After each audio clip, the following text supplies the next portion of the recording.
اولا الدوري الانجليزي بيمس علينا بمباراه الارسنال وكوفنتري، والارسنال بيقدم حلويات الشوط الاول.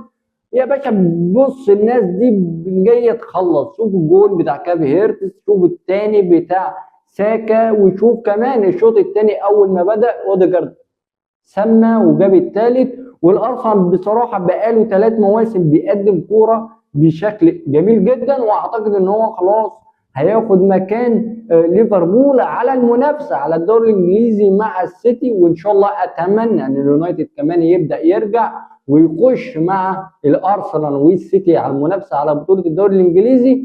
الارسنال يا جماعه فريق بجد مرعب، فريق بقاله كام سنه محافظ على السكواد بتاعه. لا ضلته خلاص في ارتيتا خلاص بقى بيمسي، ارتيتا بقى بيلعب كوره، ارتيتا اللعيبه حفظته، ارتيتا خلاص اعتقد ان هو بقى الكل في الكل في الدوري الانجليزي. وده كمان بيدل اكبر دليل ان الفوز ببطوله الدوري اللي فات، السنه اللي قبليها الارسنال خسر في النهايه النفس الطويل، والسنه اللي قبلها برضه الارسنال خسر بطوله الدوري وعلشان نقطه النفس الطويل. ولكن الارسنال بالمجهود اللي هم عملوه يستحقوا ان هم يفوزوا بالدوري الانجليزي السنه اللي فاتت، واتمنى لهم الحفاظ على ده في حاله عدم القدره على اليونايتد بالفوز، لان اليونايتد ده في حته ثانيه، والارسنال برضه بصراحه فريق جميل.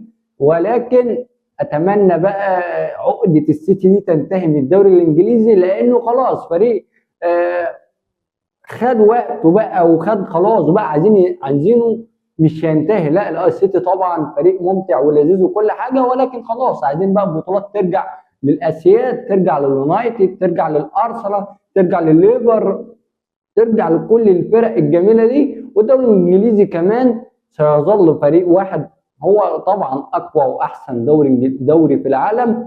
وكل التوفيق لكل الدوري الانجليزي، وان شاء الله اتمناها يونايتد الدوري.